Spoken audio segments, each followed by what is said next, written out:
And I want to introduce Sean Walter, who is the supervisor, and also Assemblyman Palumbo. Sean. Thank you, Jim. I appreciate it. Before I forget, I want to thank my staff, Chris Kempner, Community Development Agency Director, Erin from Sustainable Long Island. We had Nelson Pope Voorhees, Chick Voorhees, and so many others working on this. So my comments are a little bit different. When they first brought this project to me, I thought, oh, another study. And we've all been through this before. We study, but we never seem to get a shovel in the ground. But this BOA was different. And I don't know whether it was because of being in the second round, but it was different. It was different in so many ways that we were able to, and I said to Chris Kempner, I want deliverables. I want to start building. I want construction. We don't want something else that goes on the ground. Goes on the shelf and nothing in the ground. So we started out with that concept, and some amazing things happened. West Main Street, and I'm not going to really point, but it's to the left on that side of that map. We have a lot of brownfields. It's a little bit different than Buffalo. It's kind of interesting that you went from the furthest point west to almost the furthest point east. It's a slightly different problem in Riverhead. This was a duck farming operation, and West Main Street has a lot of old duck farms. And what West Main Street also has is close proximity to the river and a lot of septic systems. We don't have sewers in that area, a lot of septic systems that just kind of drain right into the river. So one of the things that was a deliverable in this BOA was to try to change the designation of the river. It is designated Wild Scenic Recreation Rivers Act, and when that was done back in the early 80s, everybody thought it was great that we would preserve all the rivers as wild rivers. But there's one problem. When you had brownfields in these old rivers, just preserving them in and of themselves doesn't do anything. In fact, it makes the problem worse.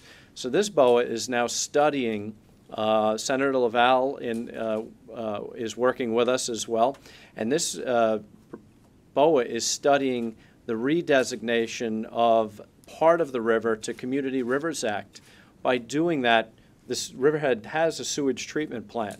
By creating economic opportunities in this corridor, we will be able to bring the sewage treatment plant line right up and pull all the septic systems off, basically offline, and stop having them pollute the river.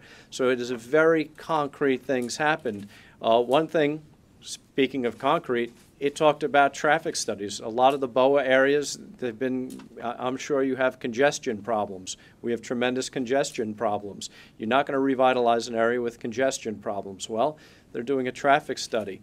Along with this New York State DOT and the federal government, we're putting new sidewalks in. Well, guess what the BOA did? The BOA was able to shape the sidewalks through the traffic analysis so that when the sidewalks, which are being constructed right now as we speak, are constructed, it won't impede what they're studying for the new traffic flows. So a lot of great stuff came out of this BOA. I look forward to the final report that should be coming out quite shortly. And I look forward to BOA 3. And with that, I will yield my time to Assemblyman Palumbo. Thank you, Supervisor Walter. And without reiterating too much, as the Assemblyman for this district, I have the entire town of Riverhead, the entire town of Southold, which is the entire North Fork, and a chunk of Brookhaven.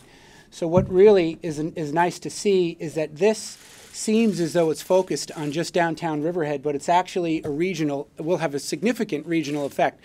We have a very major concern with respect to nitrogen in the water, which is from the sewage. Even in just a high water event, we don't need Hurricane Sandy, we just need a high water event where the sewage ultimately is pulled from people's yards because the groundwater becomes so high that it ultimately drags out and brings more nitrogen into the water, which is seeping into the aquifer and creating very significant problems.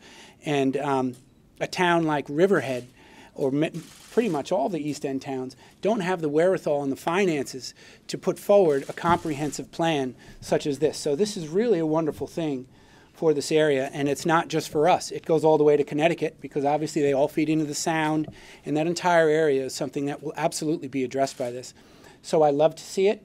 I will absolutely work in my house with all due vigor, as Senator Kennedy mentioned, to try and not only maintain the funding, but to increase it. And I do have a proclamation for Supervisor Walter.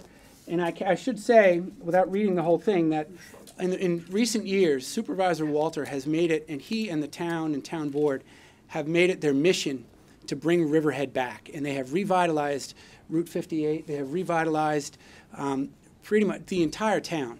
And they've done all that they could with the limited resources for a town. And it's nice to see that we're kicking in as a state now to assist them in the wonderful work they've been doing. Keep it up. Don't worry, we'll be in your pocket more.